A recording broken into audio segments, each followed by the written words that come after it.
लोगों का इंतज़ार अब खत्म हो चुका है। मुख्य सचिव राजेंद्र कुमार तिवारी ने एक पत्र जारी किया है जिसमें कहा गया है कि प्रदेश में दुकान बाजार सुबह 7 बजे से शाम 7 बजे तक कोविड कंटेनमेंट जोन को छोड़कर खोलने की अनुमति सप्ताह में 5 दिन होगी। शनिवार और रविवार साप्ताहिक बंदी रहेगी। साप्ताहिक बंदी में पूरे प्रदेश में शहरी और ग्रामीण क्षेत्र में स्वच्छता, सैनिटाइजेशन और फॉगिंग का अभियान चलाया जाएगा। दुकानों पर दुकानदार व स्टाफ मास्क की अनिवार्यता, 2 गज की दूरी और सैनिटाइजर की व्यवस्था सुनिश्चित करेंगे। यही अनिवार्यता खरीदारों के लिए भी लागू होगी। उपर्युक्त अनिवार्यता का उल्लंघन होने पर महामारी अधिनियम के तहत कड़ी कार्रवाई की जाएगी। दुकान बाजार के साथ सुपरमार्केट को मास्क की अनिवार्यता, 2 गज की दूरी और सैनिटाइजर की व्यवस्था के साथ खोलने की अनुमति दे दी गई है।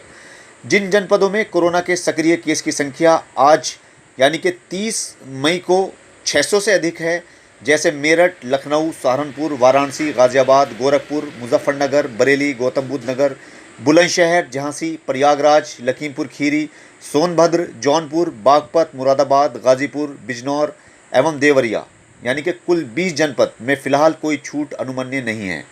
जब इन जनपदों में स्वास्थ्य विभाग की प्रतिदिन कोरोना रिपोर्ट के आधार पर सक्रिय कोरोना केस कुल 600 की संख्या से कम हो जाएगी तो इन जनपदों में भी कोरोना कर्फ्यू में इस आदेश में अनुमन्य सभी छूट खुद लागू हो जाएंगी।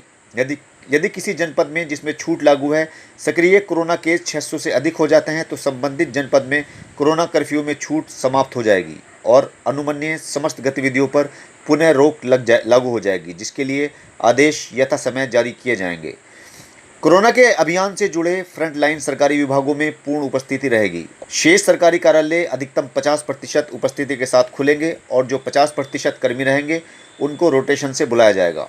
प्रत्येक कार्यालय में कोविड हेल्प डेस्क की स्थापना की अनिवार्यता होगी।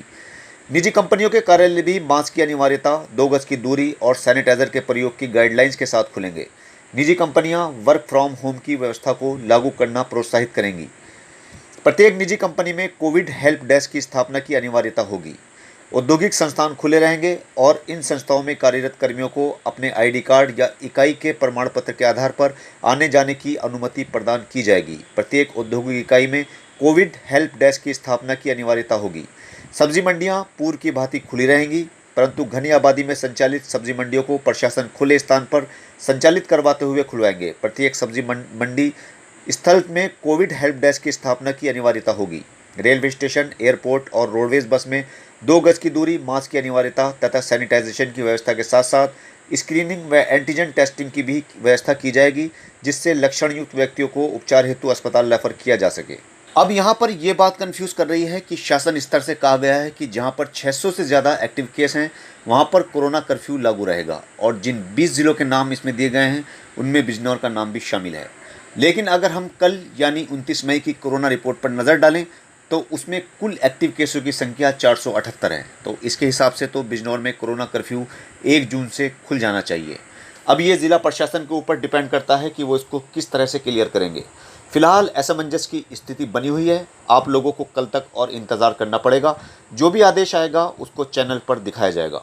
वैसे उम्मीद यह है कि बिजनौर में एक्टिव संख्या कम होने की वजह से यहाँ पर लॉकडाउन खुल जाएगा।